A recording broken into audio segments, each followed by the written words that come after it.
saya minta maaf. Saya rela dan ikhlas jadi tumbal anak orang yang berpangkat. Mang Aep yang pakai masker, ciki-ciki wow. Play. Itu dia menanyakan apakah saudara kenal sama orang ini. Ya saya mengenalinya, cuman saya tidak tahu namanya. Si Linda ini memang dari awal itu memang sudah ngetik HP terus. Di atas motor itu memang sudah ngetik HP terus, entah siapa yang dihubungin. Vina dan Eki itu akan ngelewati situ, itu sudah disetting mas. Sudah disetting sama si Linda ya. Kenapa Pak Polisi, Pak Rudi yang sekarang adalah Kapolsek, bapak dari almarhum laki-laki, kenapa tidak mau berhubungan dengan kami? Kenapa tidak mau kontak kami?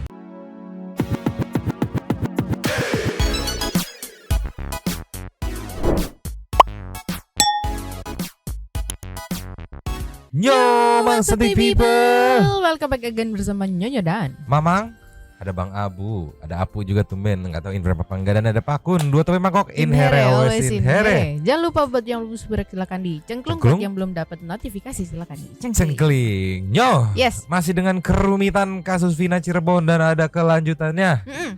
Kali ini ada 3 poin ya mau Mamang bahas. Yang pertama adalah alibi dan klarifikasi dari ibu dari Peggy Setiawan yang saat ini katanya DPO yang sudah ditangkap. Begitu juga ada kuasa hukumnya yang nanti berklarifikasi. Ya. Juga ada Aep yang akhirnya muncul dan buka suara nih. Aep udah nih yang katanya 2 orang, Aep dan Dede. Aep dan Dede. Aepnya udah, Dedenya belum. Yang kemarin dicariin sama Ibu Titin ya. Terus ada ini keren konten kreator YouTube nih, channel Jejak Backpacker yang ia berhasil berkomunikasi dengan orang yang katanya mengaku mengenal Eki dan Vina gitu. Ada voice note juga banyak, nanti bisa meluncur ke sana. Satu people, Mamang mau ngasih dikit aja karena kita akan rame-rame nih ya naikin trafficnya biar trending, biar diundang-undang media nih, biar siapa tahu menjadi pengaruh nih karena membagokan sekali ya setelah aku menyimpulkan voice note yang diceritakan oleh orang yang katanya mengenal banget Eki sama Vina pada malam kejadian itu. Di situ sih terlihat jelas bahwa sepertinya Linda terlibat. Kita bahas pelan-pelan, meluncur dulu. Nih Nyo, yang pertama dari Kompas TV News. Ibu Kartini atau ibu dari Peggy Setiawan alias Peggy Perong ya, tersangka yang memberikan alibi bahwa anaknya tidak terlibat, bahkan tidak melakukan nih. Ciki-ciki wow. Play. Itu kan yang di DPO namanya Egi, bukan Peggy. Kenapa yang ditangkap anak saya yang namanya Peggy Setiawan, sedangkan Peggy Setiawan tidak tahu kejadian itu, tapi tetap bersikukuh polisi memutuskan Peggy yang melakukan kesalahan itu. Peggy juga berpesan kepada saya, Peggy kalau Peggy tidak ada umur sudah, Peggy tidak apa-apa, Peggy ikhlas, Peggy jadi tumbal orang yang berada, Peggy ikhlas Mama kalau Peggy nggak ada umur, Peggy minta maaf. Itu cuma pesan Peggy. Ya saya juga bingung, penggeledahan apa, dia nggak ada surat penangkapan, ujug-ujug satu polisi masuk ke rumah, ada yang ngomong mana Peggy, saya nanya ada apa Pak, Peggy punya utang sama saya 3 juta belum bayar, kata polisi yang satu. Terus yang polisi yang satunya nyawa dibayar nyawa gitu. Terus yang satunya lagi Peggy membunuh orang gitu. Jadi saya gimana, nggak karuan. Polisi tuh macam-macam ngomongnya. Ada yang satu langsung masuk menggeledah semua kamar, digeledah semua, terus itu langsunglah motor itu dibawa. Ditanya ini motor siapa? Ini motor Peggy. Ini kenapa dalam keadaan rusak? Saya terangkan, ini motor rusak mau dibenerin minggu depan. Nggak ada uang, Peggy nanti minggu depan kirim. Nggak percaya, ini pasti motor habis dilakukan kejahatan, jadi rusak namanya kayak gitu. Ya udah terserah kata bapak. Terus lah dibawa motor itu sama polisi. Tapi Nyo, kalau penjelasan dari ibunya yang aku tangkap selaras dengan tudingan awal pengacara Saka dan juga pengacara terdakwa lainnya gitu, bahwa salah tangkap, tumbal dari orang berduit. Tadi kan langsung di infoinnya kan sama si ibu ini ya. Walaupun si ibunya di awalnya bilang Peggy yang menyampaikan ke ibunya gitu. Tapi kalau bisa ngecek di TV One ada juga langsung to the point, tumbal dari orang yang berpangkat gitu kan. Sedangkan di sini dibilang orang yang berduit, di TV One berpangkat. Aku nggak tahu narasinya dari mana. Yang jelas sedikit banyak ini menggiring bahwa ke arah salah penangkapan lagi. ini maksudnya perbedaan tudingan dari dua orang yang lagi atau dua kubu yang lagi pengen mencari dukungan netizen nih, yang akhirnya bikin netizen malah makin bingung sendiri. Iya, tadi pun aku sempat agak bingung juga Mang begitu ada keluar kata-kata itu jadi tumbal orang berduit gitu katanya kan. Nah, itu dia punya pemikiran itu tuh dari mana gitu Iya, kan. iya, Kok iya. bisa sama persis sama sejalan sama yang Ibu Titin kemarin bilang gitu kan. Iya, apakah hasil briefingnya atau enggak kan sebenarnya itu masih belum ketahuan Iya, juga kan, masih membingungkan. Membingungkan. Nah, kalau klarifikasi pengacaranya meluncur. Jus. Ini ada klarifikasi pengacaranya nih ya, saat status Peggy sekarang sudah naik jadi tersangka. Di mana pengacara ini adalah sebagai majikan ya, ibunya Peggy adalah ART yang bekerja di rumah ibu pengacara ini gitu. Kita lihat kayak gimana klarifikasinya, ceki wow. Play.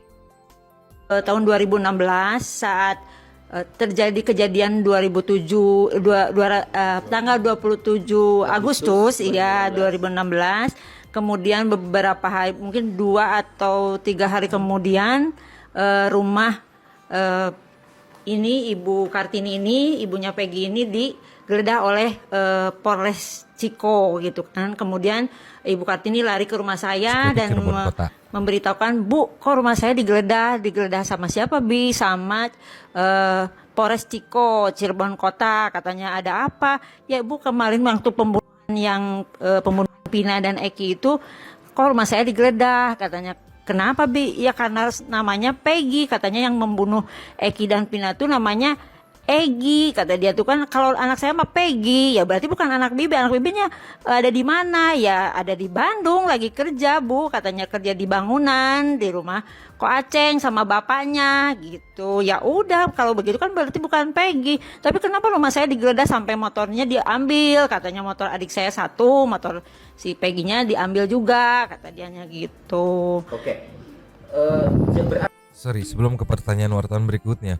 Berarti di sini melibatkan lagi nama Ko Aceng ya. Iya. Yang menurutku harus keluar gitu. Bener enggak Ko Aceng pada tanggal segitu, bulan segitu, tahun segitu si Peggy ini ikut kerja bangunan, ngebangun bangunannya Ko Aceng gitu. Iya, Ko Aceng ya memang harus keluar gitu. Iya. Cuma sebelum dilanjutkan lagi, aku salvok sama komen Raffiski aja. Tapi kenapa Peggy nggak pulang ambil motornya? Hayo. Iya, masuk Iya. akal. Padahal pada saat itu ibunya Peggy sudah punya koneksi ibu pengacara yang ini kan. Ya maksudnya sekalian ya daripada lu nanggung-nanggung bebersihnya gitu. Mending kesana diwakili sama ibu pengacara atau kayak gimana, minta kembali motor ya dan sekalian bersih-bersih di situ tuh. Iya. Karena kemarin ada juga komentar dari Santi People yang mungkin motornya bodong Mang, mungkin kayak gitu Mang, jadi dia takut diambil. Ya tetap aja. Maksudku kan dia udah di situ udah punya koneksi pengacara loh. Bisa bantu biar bersih-bersih. Ini bukan lo ya, ini gua ambil lagi motornya, lo nggak ada barang bukti motor ini nih, karena dia tidak terlibat itu. Iya, karena katanya kan menurut pernyataan dari ibunya Peggy ini kan tadi kan bilang iya belum dibenerin, memang rusak, mau dibenerin minggu depan karena mau baru dikirim duitnya gitu kan. Ya aku masuk logika kalau memang terkendala di uang misalnya gitu kan, entah buat apa gitu kan, ya udah diambil begitu dapat uangnya buat dibenerin misalnya kayak gitu, ya diambil diurusin ke polisi. Bener Bener-bener dibersihin saat itu juga gitu. Iya. Lanjut lagi. Dianya gitu. Oke. Berarti rumah Ibu Kartini ini pernah digeledah pada saat setelah berapa hari setelah Kejadian tersebut ya, di 2016 itu. Informasinya ada sepeda motor yang diamankan atau yang dibawa oleh polisi atau penyidik. Betul? Iya, betul. Nah, sepeda motornya sepeda motor apa? Kalau nggak salah sih Suzuki Smash sama satunya apa? Jupiter, iya betul, Jupiter Oke. lama. Nah, saat digeledah itu didatangi polisi 2016 itu Peggy Setiawan ada di mana? Ada di Bandung dan memang pada saat penggeledahan memang orangnya nggak ada dan orangnya nggak ada. Itu apa yang menjadi ibu yakin bahwa Peggy Setiawan itu bukan pelaku pembunuhan Eki Pina? Apa selain itu? Ya kan dari DPO. Nah dari DPO pun kan ciri-cirinya nggak sama kan seperti itu. Yang dimaksud di DPO kan usianya 31 tahun, sementara Peggy 27. Kemudian ciri rambutnya agak keriting kan, Peggy enggak. Alamat juga berbeda sekali, alamat berbeda. Di DPO itu saya baca itu 22 sampai 30 tahun usianya. 22 sampai 30 tahun. Cuma rambutnya agak keriting gitu ya, tapi Peggy kan Setiawan rambutnya enggak lurus, iya betul lurus. Kemudian tinggi 160, sepertinya Peggy mungkin lebih tinggi ya. Peggy Setiawan berapa tingginya? Saya sih nggak tahu, nggak pernah Lebih tinggi. Iya kayaknya lebih Ya. tinggi. Oke, setelah digeledah kemudian Peggy Setiawan berada di Bandung. Saat itu kan ibu ya yang ada. Dikasih tahu tidak bahwa Peggy Setiawan itu berada di Bandung? Dikasih tahu sama ngasih Iya. tahu kan Iya, aku yang ngasih tahu. ke pihak Pak, kepolisian ini bahwa Peggy itu nggak ada di tempat kata gitu. Nah, Peggy lagi kerja di Bandung sama bapaknya, jadi nggak tahu, Peggy nggak tahu menau gitu ya. Terus ya udah saya ngomong kayak gitu, polisi langsung ngegeledah lah segala macam itu. Lah itu motor, kenapa aja motornya lagi rusak kayak gini? Emang keadaan motor anak saya rusak begini. Itunya mau dibetulin minggu depan, anaknya belum kirim. Tahu-tahu yang satunya minta kunci, Bu. Sini mau ini pinjem motor merah mau buat nyetep motornya si Peggy katanya gitu. Jadi ya sudahlah aku kasih kuncinya. Lah dibawalah motor anak aku sama adik aku buat nyetep. Nyampe di mobil, motor aku dinaikin, motor anak aku dinaikin, motor yang merah juga ikut dinaikin, teruslah pergi mobilnya gitu. Motor tahun Itu yang jadi pertanyaan gitu, kenapa nggak buru-buru diberesin pada Iya. saat itu, sedangkan kan punya koneksi loh kuasa hukum itu ya masih Iya. membingungkan gitu. Yang jadi banyak pertanyaan netizen juga ya. Coba lanjut part berikutnya. Cus, Ninyo, masih Yes. dari Funkipedia, ceki wawo. play. dan Peggy Setiawan sudah dan sama saya orang tua iya di Polda. kemarin Iya. pas penangkap kita udah Sudah. ketemu iya Ibu sudah dampingi, sudah diperiksa. sudah Siapa saja yang sudah diperiksa? Ibu Kartini dan juga Peggy. Kita pas penangkapan sore jam 6 itu saya dapat pemberitahuan dari bapaknya, Bu, anak saya ditangkap katanya oleh Polda. Loh, kalau ditangkap gitu, kok bisa ditangkap? Kan Peggy bukan pelakunya. Ya saya nggak tahu, Bu, gimana. Jadi akhirnya saya subuh tuh berangkat ke sana, namun saya baru bisa ketemu sampai sana saya jam 8 pagi atau sekitar jam 9. Cuma lihat kondisi Peggy ini tidak bisa belum bisa bertemu dan komunikasi, kemudian baru bisa komunikasi jam 8 malam sambil Oke, mendampingi BAP. ketemu. Alhamdulillah ketemu, Ya. kita ketemu sambil dampingi Nah, BAP. Ibu kan punya argumentasi bahwa Betul. Peggy Setiawan ini bukan pelaku. Iya, Sampaikan juga saya bahwa, sampaikan. iya. pada saat kejadian Peggy Setiawan berada di Bandung 27 Agustus. Ya. Iya, betul. Apa tanggapan penyidik? Saat penyidik menyatakan, Bu, Peggy sudah ditetapkan sebagai tersangka karena sudah 1 kali 24 jam. Saya bilang kok secepat itu, dan saya juga kan belum bertemu dengan Peggy. Dari pagi saya minta ketemu untuk agar bisa melakukan penangguhan penahanan, tapi saya baru ketemu malam gitu. Jadi 1-2 kali 24 jam tuh udah ditetapkan sebagai tersangka. Saya kecewa. Kemudian saya bilang, kok secepat itu, padahal waktu saat kejadian tuh Peggy tuh alibi saya dia tidak ada di tempat, Pak, tidak ada di Cirebon. Ya, penyidik tetap yakin bahwa Peggy Ya, adalah Peggy Setiawan. betul. Ya, Apa karena keyakinan penyidik apa? Ibu tanya. ya pokoknya kita sudah punya bukti-bukti, Bu, katanya gitu. Oh, Kalau kata memang penyidik. kalau memang Ibu mau melakukan pembelaan silakan aja di persidangan. Ya sudah, saya juga tidak mau berkepanjangan berargumentasi dengan penyidik. Ya, saya tidak meminta bukti apa yang Bapak punya kan, enggak seperti itu ya. Silakan, Bu, katanya Ibu melakukan upaya hukum lain aja kalau memang Ibu keberatan. Sekarang sudah ditetapkan tersangka. Sudah. Ini 1 kali sudah 24. pemberitahuan penetapan tersangka. Betul. 1 kali 24 jam Penahanan. penangkapan serta Oke, penahanan. ini ya. Berarti bisa dibilang bakal ada sidang lanjutan nih ya mengenai 3 DPO ini ya, mungkin Iya. setelah 3-nya tertangkap kali ya. Tapi balik lagi di sini aku menangkapnya ibu pengacaranya tidak terlalu ngotot ya, mungkin apakah masih 50-50 ragu atau kayak gimana gitu kan? Iya, karena katanya kan dia mau ketemu tapi nggak boleh, terus ya udah nunggu besok, jadi kayak pasrah aja gitu ya. Bang, ya. Iya, entah masih ragu atau kayak gimana. Kalau Bu Titin kan ngotot people katanya itu. Part berikutnya lanjut lagi. Cus. Ninyo. Yes. Ini yang tadi aku bilang saat sebelumnya di Kompas TV dia bilangnya jadi tumbal orang berduit. Nah di sini dia mention jadi tumbal orang berpangkat nih ya. Mungkin ada revisi atau kayak gimana nggak ngerti juga, ceki wow. Play. Alhamdulillah. Ya alhamdulillah dia sehat. Nah saya nanya, Gi, apa kamu pernah melakukan hal sekeji itu? Apa kamu kenal sama Egi sama Pina? Anak saya jawab, Demi Allah, demi Rasulullah, Mak, saya tidak kenal sama yang namanya Egi dan Pina. Terus, saya tidak melakukan hal sekeji itu. Anak saya menjawab seperti itu. Terus anak saya lagi berpesan, Mak, jikalau nanti malam Mama pulang, kalau saya tidak ada umur, saya minta maaf.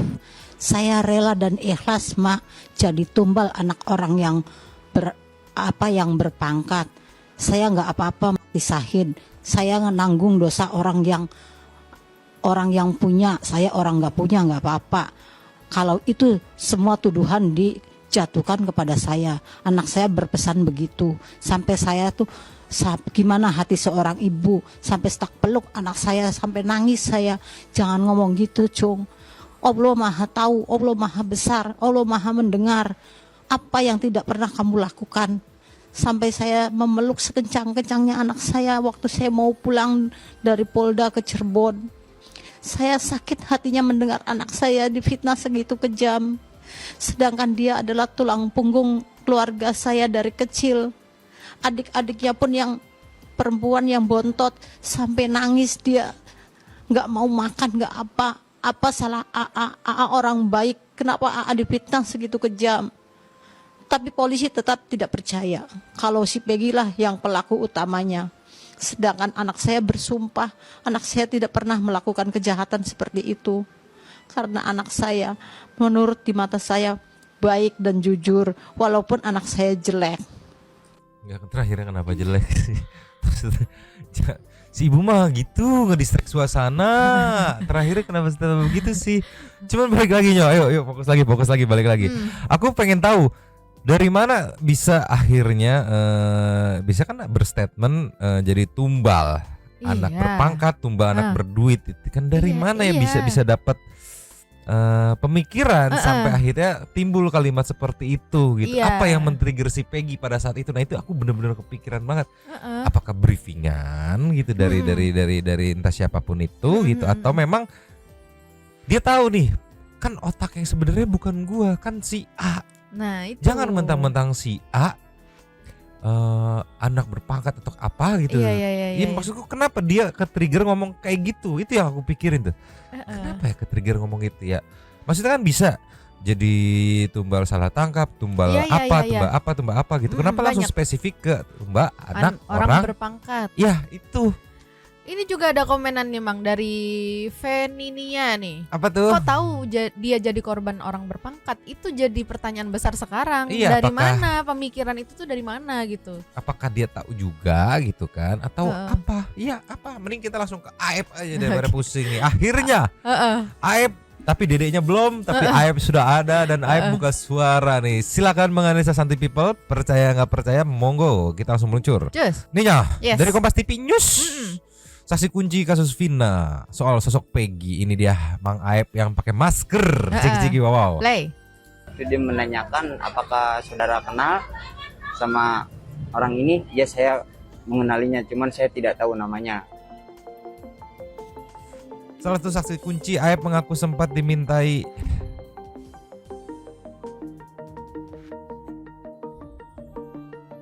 keterangan oleh kepolisian terkait penangkapan DPO Peggy alias Perong. Lagi. Sama yang para pelaku yang katanya 8 orang ini mengenal atau gimana? Ya, mengenal wajah aja, cuman nama-nama saya nggak tahu. Tapi sering interaksi nggak pernah. Tapi yang 8 orang ini apa emang benar-benar ada di TKP waktu itu atau gimana? Abang lihat? Kebetulan yang ada di TKP itu waktu itu sekitaran 8 orangan lah. Bisa dari kepolisian sendiri dimintain keterangan sejak kapan? 2016. Ya, terakhir kan kemarin sempat diminta keterangan tambahan tuh, apa yang diberikan informasi ke polisi, itu apa yang ditanyakan? Ya, terakhir semalam itu diberi keterangan soal masalah DPO yang semalam baru ketangkep gitu. Itu dia menanyakan apakah saudara kenal sama orang ini. Ya, saya mengenalinya, cuman saya tidak tahu namanya. Terus motornya apakah tahu motornya?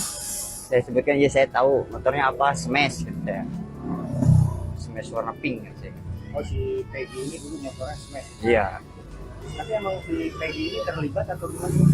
Waktu penangkapan itu saudara Peggy itu nggak ada ya waktu penangkapan itu. Tapi waktu pas kejadian itu ada. Maksudnya hubungan abang dengan para pelaku atau yang terlibat dengan kasus Dina ini sebatas apa sih? Nggak ada sebatas teman, nggak ada. Emang saya tahu aja itu anak-anak sering nongkrong di sana di depan bengkel saya. Oh, emang ada tongkrongan? Iya, di situ. Nah, kalau sosok si Peggy ini yang baru ketangkap, Bang, yang abang tahu, gimana sih, Bang? Kenapa? Sosok si Peggy ini yang DPO yang baru ketangkap ini, sehari-harinya yang waktu abang lihat itu dia kayak gimana? Kesehariannya. Kalau kesehariannya Peggy saya kurang tahu ya. Yang saya tahu itu ya sih yang dinamakan Peggy itu ya sering kumpul sama anak-anak itu gitu. Iya, sering nongkrong. Tahu seharian jadi ngapain aja nggak tahu. Nggak tahu kalau keseharian dia ngapain, kerjanya dia ngapain, itu saya nggak tahu. Pas lagi nongkrong aja tahu. Iya, tahunya pas lagi nongkrong aja. Memang setiap sore, kalau nggak sore malam itu nongkrong. Tapi dari antara semua ini termasuk DPO, bener-bener abang lihat ada di lokasi ya, Bang? Iya, kalau DPO yang namanya Peggy itu. Yang udah ketangkap ini 8 orang. Kenapa? Termasuk katanya kan ada yang Saka tuh ya. Abang Iya. kenal kan muka-mukanya? Nah, kalau Saka itu saya nggak tahu ya. Masalahnya pas waktu penangkapan itu Saka itu nggak ada. Terus juga pas waktu kejadian juga itu saya kurang begitu jelas tuh Saka itu. Pas penangkapan juga nggak ada itu Saka. Tapi mereka ini anggota geng motor benar, Bang? Nah, kalau masalah bicara anggota geng motor itu kurang tahu juga ya, Pak. Kalau bicara anggota geng motor saya nggak. Kumpul aja gitu. Ya, cuma mereka sering kumpul aja di situ. Berarti kalau untuk Ya, Saka dia bilang nggak terlalu ngeh gitu kan, karena kan katanya pas penangkapan nggak ada ya. Kalau sesuai dengan ceritanya Saka, penangkapan dia kan terakhir kan datang tuh, Iya. habis ngisi bensin tuh kan katanya baru nganterin datang. katanya ngikut kan. Terus pas kejadian pun dia nggak terlalu ngeh mukanya kan, kalau dari kata si siapa namanya ini Aep. Aep.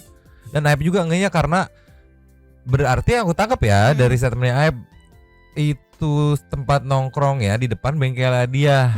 Makanya dia cuma kenal muka tapi nggak tahu nama gitu ibaratnya ya. Dan juga nggak tahu itu geng Geng motor atau bukan. karena cuman ya udah sering ngumpul-ngumpul aja gitu Iya, yang kan. jelas cuma anak nongkrong men. Iya, gitu. Tapi pertanyaan sederhana pasti akan keluar, Aep. Nih contohnya dari Rere. 2016 kenapa nggak muncul jadi saksi? Kenapa baru sekarang muncul? Ya, menurutku ini pertanyaan sederhana yang masuk akal. Iya. Karena ternyata mudah nih menemukan Aep ada di mana gitu. Maksudnya banyak loh. Ada juga dari konten kreator Cikarang yang berhasil mewawancarai gitu. Maksudnya tidak sulit gitu. Aep bukan tiba-tiba menghilang ke dunia lain atau kayak gimana gitu.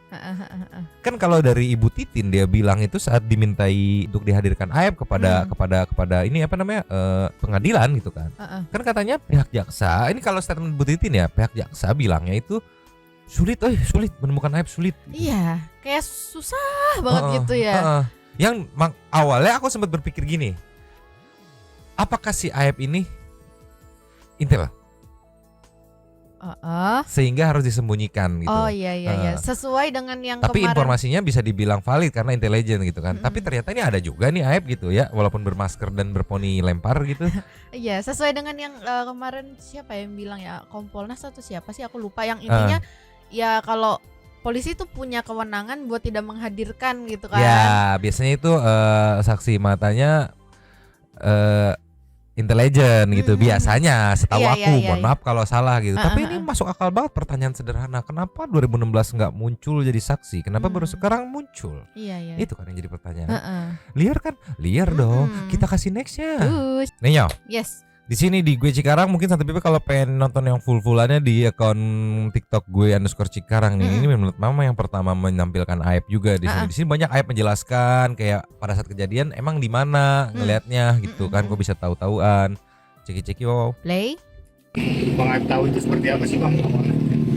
Yang kejadian itu kebetulan waktu itu saya lagi di warung, saya lagi di warung. Terus ada pengendara motor yang berpakai seragam yang bertulisan ekstisi itu lewat, terus langsung dilempari batu. Di situ dilempari batu terus dikejar-kejar tuh. Berhubung saya juga takut di situ, akhirnya saya udah langsung pulang aja. Posisinya waktu itu Bang Aep di rumah atau di apa? Di warung. Di warung. Iya, di warung. Itu berapa orang yang terlibat apa? Waktu melemparnya terus korban itu berapa orang ya? Kalau bicara kita melempar, saya kurang tahu ya.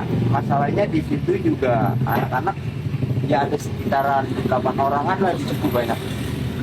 Cuman yang memepet itu ada 4 motor. 4 motor. Iya. Berarti sama yang para pelaku yang katanya 8 orang ini Bang Aep mengenal atau gimana? Ya mengenal wajah aja, cuman nama-nama saya nggak tahu. Tapi sering interaksi nggak sama mereka? Nggak pernah.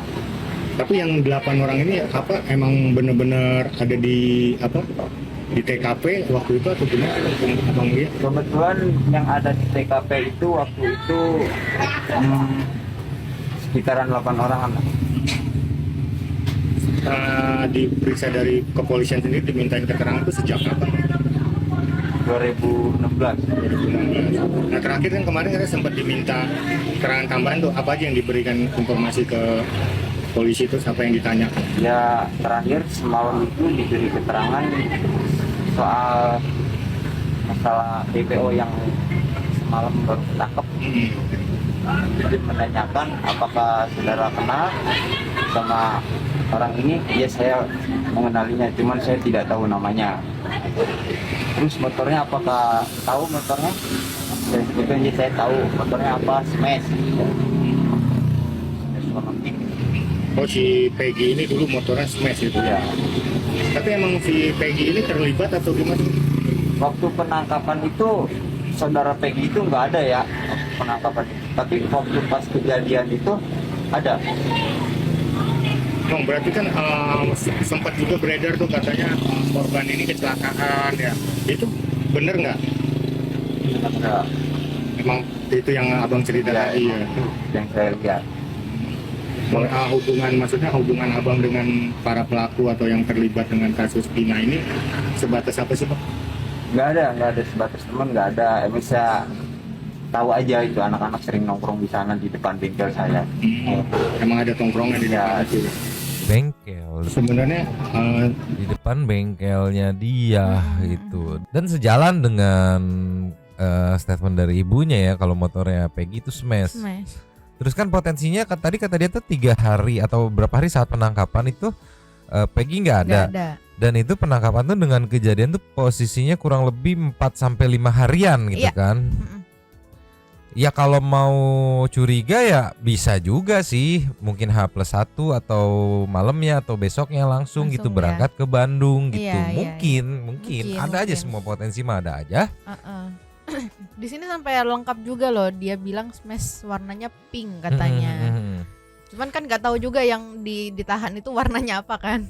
Kemarin sempet ada pertanyaan kan, kok bisa Aep dan Dede itu dalam kasus ini kita sebutnya Aep dulu aja karena yang baru muncul Aep ya.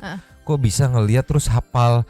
Dan tadi dia jelasin dia hafal karena sering melihat tongkrongan-tongkrongan itu nongkrong dan kebetulan tempat nongkrongnya di depan bengkelnya dia. Iya, jatuhnya kalau aku ngegambarin nih ya di imajinasiku, lah ini kan anak-anak nongkrong yang sering nongkrong di depan tempat gua nih gitu. Iya. Ngapain lempar-lempar batu? Kalau misalkan benar gitu kan balik lagi. Iya. Jadi kok bisa kenal?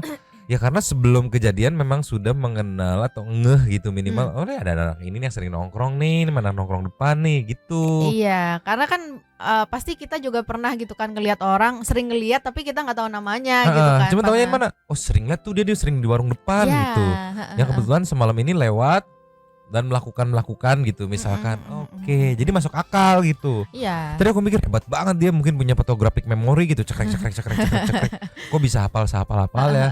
Ternyata dia bilang ya memang historinya sering nongkrong di depan bengkel. Jadi tahu doang gitu ibaratnya. Tahu muka, nggak tahu nama. Gitu. Toh kayak gimana? Nggak ngerti. Aku pusing. Kita kasih next ya. Just. Nih di sini Aep menjelaskan gimana akhirnya dia bisa menjadi saksi dan memberikan keterangan dan akhirnya bisa dipakai untuk di pengadilan. Nih ceki wow. Play. Yang tadi Bang Aep bilang melapor kejadiannya atau gimana sih Bang? Melapor kejadiannya. Oh pas yang rame itu. Kebetulan kan waktu itu ada Bapak almarhum Eki menanyakan pada saya, dia menanyakan apakah kamu tahu semalam ada kejadian begitu. Saya sebentar aja saya langsung bilang, "Ini saya tahu Pak, ini saya tahu." Terus kamu tahu pelakunya? Ya saya tahu Pak, biasa nongkrong di mana? Itu Pak di depan. Kita sama bapak almarhum. Almarhum korban itu Iya. yang ke polsek. Kebetulan biasa nongkrong di depan. Begitu dia langsung kasih nomor HP saya. Langsung dia bilang, nanti kabarin saya ya kalau anak-anaknya pada nongkrong. Iya Pak. Hari itu juga pukul sore sekitaran jam 5, saya langsung kabarin ibu. Langsung nggak lama ditangkap gitu ya habis itu. Iya, Bang Yap sendiri di Cirebon kerja atau gimana sih? kerja Sebagai apa sih di sana? di bengkel cuci mobil. Bengkel cuci mobil. Jadi gitu ya. Berapa lama di situ, Bang? Sekitar 5 tahun. 5 tahun. Berarti yang pas kejadian itu baru berapa tahun kerja di situ? Dari 2011. 2019. Kebetulan pas kejadian itu kan 2016. Kejadian itu 2016 itu nggak lama pas kejadian itu saya melapor gitu. Saya berhubung saya juga takut bukan sama pihak keluarga pelakunya gitu kan, bahwa saya yang pelapornya. Sebenarnya saya memutuskan buat pulang. Pulang tahun berapa itu, Bang? Ketika 2016. 2016 juga. Pas kejadian itu langsung pulang juga gitu ya? Nggak pas kejadian itu langsung pulang, nggak. Dia dapat sekitaran 2 mingguan lah. 2 mingguan. Bang, Itu yang tadi Bang Aib bilang. Ini alibinya dia. Iya. Ini alibinya dia. Semenjak kejadian itu 2 minggunya pulang ke Cikarang karena dia takut dia jadi inceran. Iya. Karena dia sadar dia yang jadi saksi kunci untuk melapor gitu. Oke.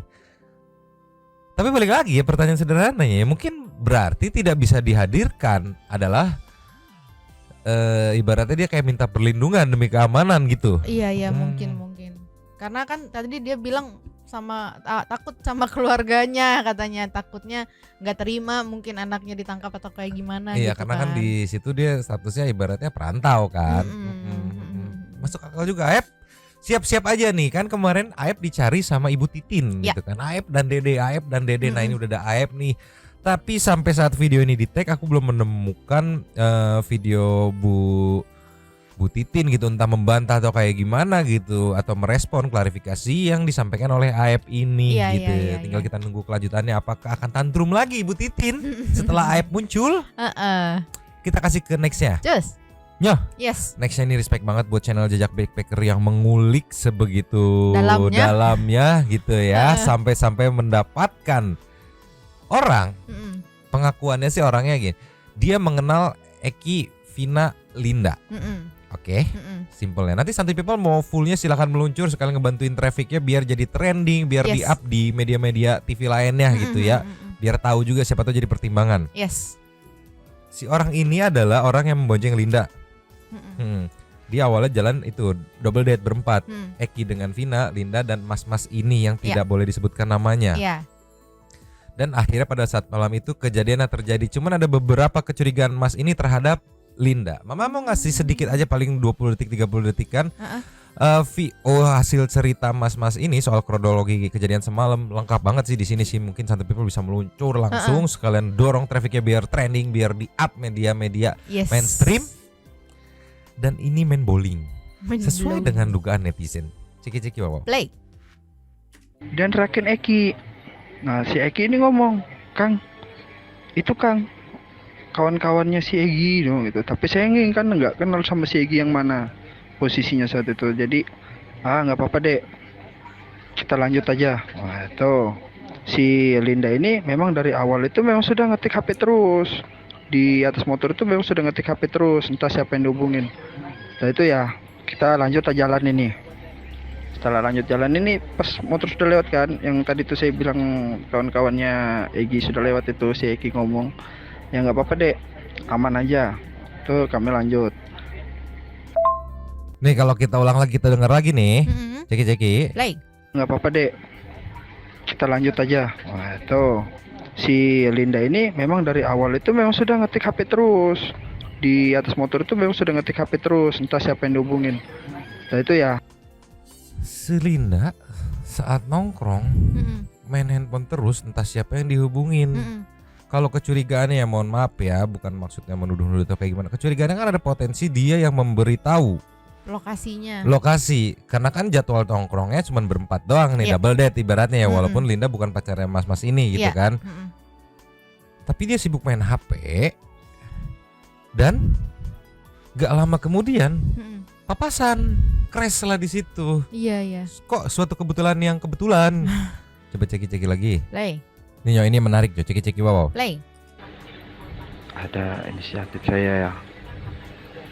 Ada salah satu temannya Linda itu ya cewek juga.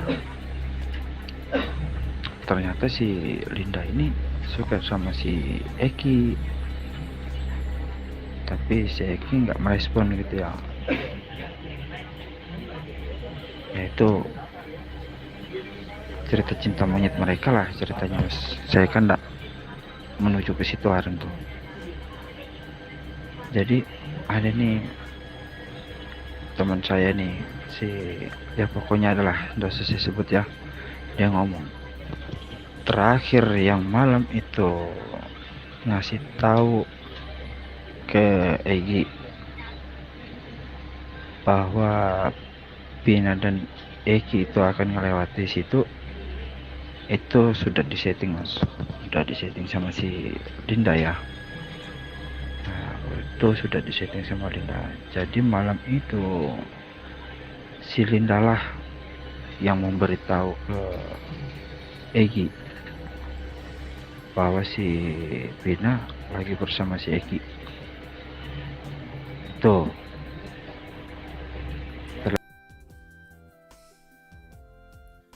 Fullnya langsung meluncur ke jejak backpacker, judulnya Saksi Kunci Vina Cirebon, kesaksian bikin merinding, tonton sampai selesai. Yuk bantu naikin traffic kalau sampai trending, sampai diundang media gitu. Ini mind blowing banget sih kalau misalnya bener ya Mang ya.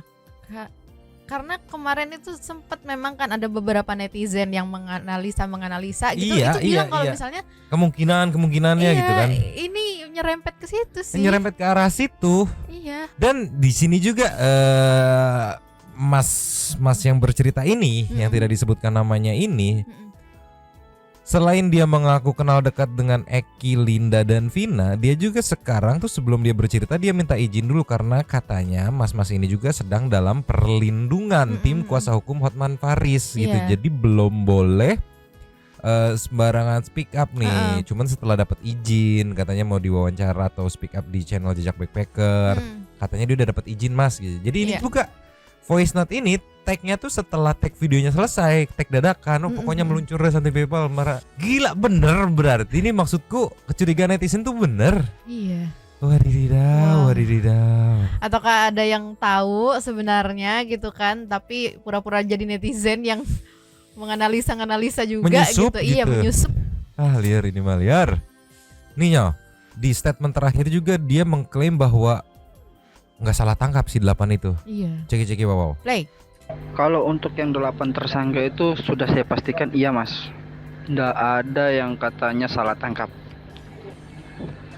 Itu sudah 100% iya. Sekarang asumsinya penasaran langsung meluncur ke Jejak Backpacker. Yang jelas kalau misalkan ini bener, Saka Tatal, be careful nanti takutnya masuk lagi. Udah bener kata netizen kemarin ya, udah bener lu diem aja gitu, udah bebas ini ngapain sih keluar lagi pakai speak up iya takutnya tidak bisa terbukti dan akhirnya salah masuk lagi Saka Tatal. Makin menarik nih. Kita kasih nextnya. Yes. Next ada dari Bang Hotman yang menanggapi Ibu Titin selaku kuasa hukumnya Saka. Ceki wow. Play. Kasus Vina Cirebon, pengacara Saga teriak-teriak di TV mengatakan bahwa Saga tidak bersalah. Begitu dia teriak aja itu seolah-olah sebagai pengacara pemberani. Kalau memang Anda pemberani, dan kalau Anda memang sudah benar-benar melindungi klien Anda, dan kalau memang Saga itu tidak bersalah, kita pun sebagai kuasa hukum dari keluarga Vina juga ikut prihatin karena kita tidak ingin orang yang tidak bersalah dihukum. Cuma saya perlu bukti.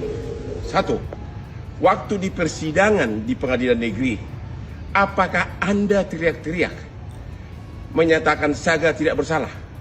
Yang kedua, apakah Anda bertanya kepada 7 terdakwa lain, apakah mereka tahu Saga terlibat? Ada nggak berita acaranya? Yang ketiga, apakah Anda telah melakukan upaya hukum maksimum sampai PK? Ingat kasus Sengkot dan Karta yang 2 kenalan di penjara, 1 dihukum karena membunuh si A.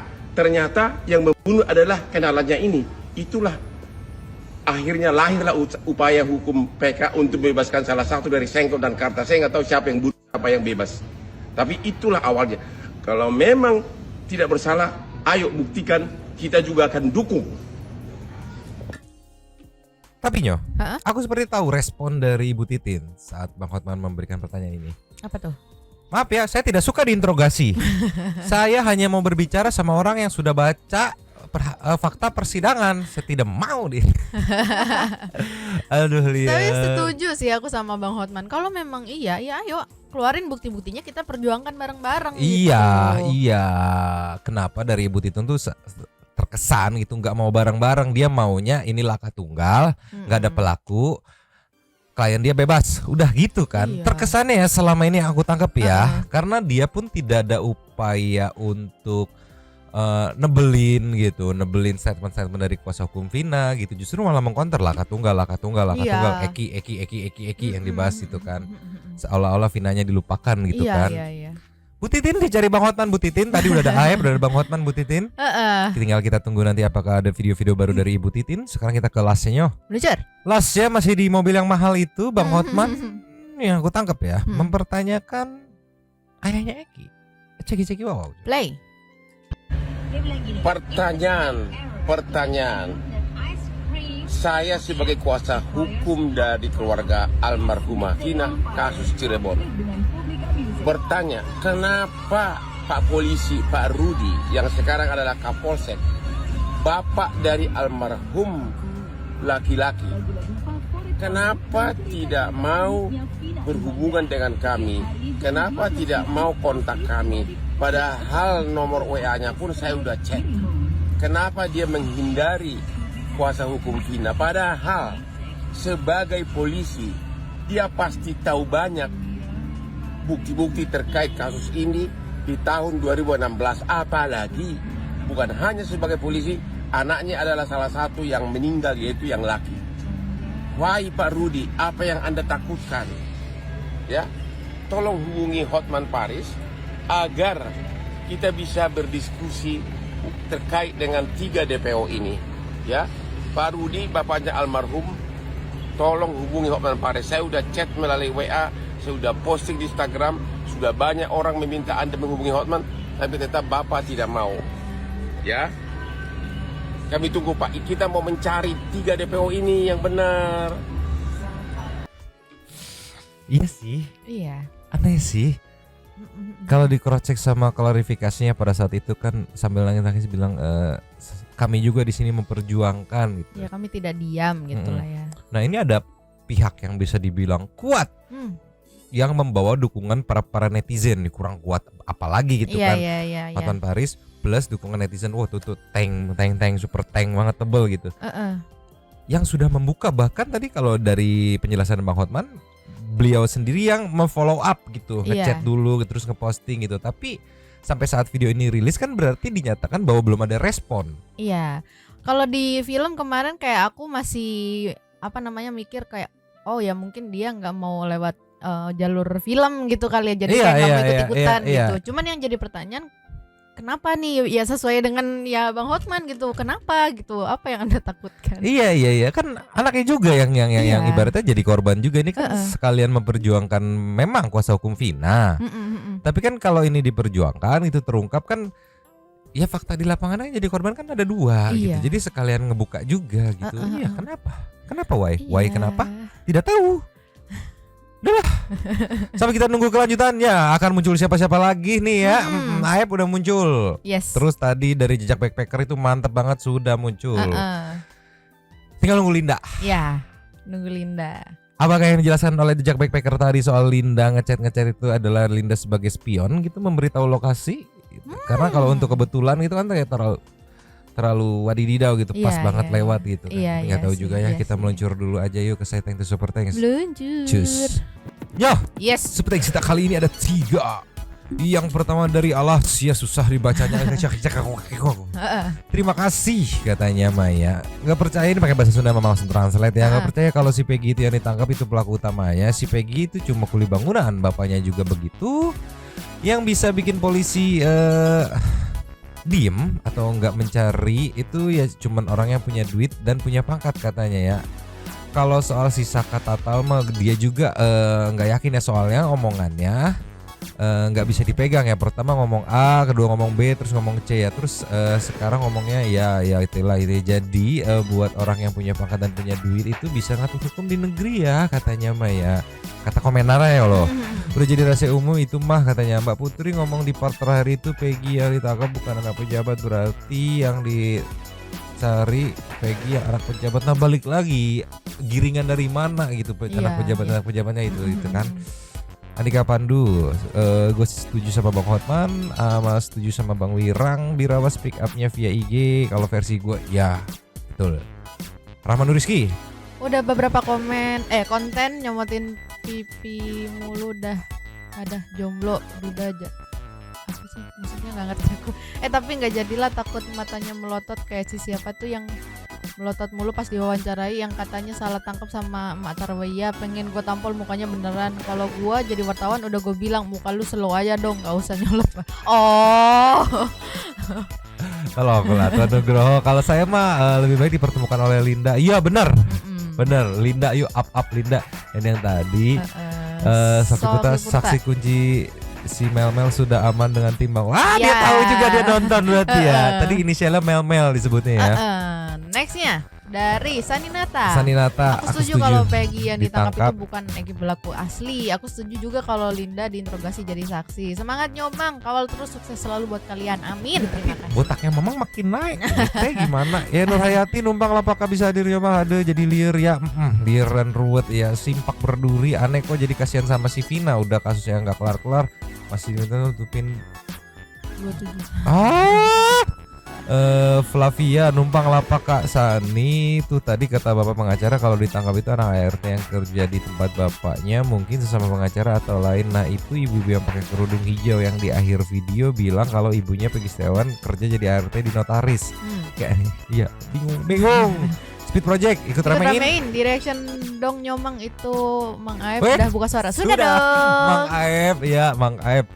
Nurasana Nyomang, aduh makin banyak ya korban penjatuhan Bapak Eki, ditunggu kejujurannya. Iya dicari juga sama Bang Hotman tadi ya. Sopi Moza numpang lapak ya Kak, diwawancara kok kelihatan aneh, yang diwawancara kelihatan aneh. Ya mungkin tegang gitu dia. Kokopet TV ikut meramaikan Kak, tolong di up kasusnya Bu Putri Mang, pengacara Vina suaminya di. Iya tapi ntar dulu, ini satu-satu dulu, sabar. Iya. SLS lah iya, kenapa nggak ngumpulin Peggy se-Indonesia, terus Linda disuruh muterin satu-satu buat tanya Peggy yang bener. Masuk akal.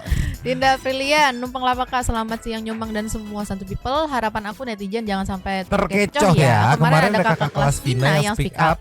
Kalau Saka itu kenal sama Vina dan Eki. Aku harap juga semoga Linda segera muncul biar kasusnya ini ada titik terangnya. Yes. Nextnya ini ada dari Rina. Ini aku doang ya, nggak tahu gimana sih di video yang rekaman Vina kerasukan itu kan Vina bilang yang ke Jakarta itu orang pelakunya dan oke. Terus pas kakaknya bilang Egy anak polisi, terus pingin iya di situ nggak ditekenin. Ya berarti anak polisi itu salah satu dari DPO bukan Egy. Tapi kenapa sekarang yang bersifat balik lagi? Mungkin konten-konten netizen banyak disusupi kali atau kayak gimana, nggak tahu juga. jadinya membungingkan. Last of the Last dari Sejanas numpanglah pakai Kak. Ini semisal Linda muncul, emang dia bisa cerita. Kalau emang beneran kesurupan, karena kalau kesurupan kan kesadarannya diambil arwahnya Vina. Tapi kalau Linda bisa cerita berarti ceritanya bakal berbeda semua, enggak sih? Itu poinnya. Mengkorek apakah benar-benar kerasukan atau sesuai keterangan Memel di channel Jejak Backpacker bahwa Linda tahu karena udah disetting kan, otomatis tahu. Iya. Dan habis. Terima kasih kepada para sultan satu yang sudah memberikan super thanks pada kita dan juga memberikan ruang kepada Santu People yang lain untuk berkomen-komen, bertisam-tisam, bersilaturahmi dan juga menyampaikan aspirasinya di kolom komen di bawahnya. Terima kasih sudah menonton. Lanjut di komen seperti biasa. Nyanyidan. Mamang yang jadi adonan donat. Ada Apu yang lagi garuk-garuk, Apu yang lagi bobo, Pakun yang bobo juga. Dua Dua teman cabut cabut dulu dulu dan dan ciao.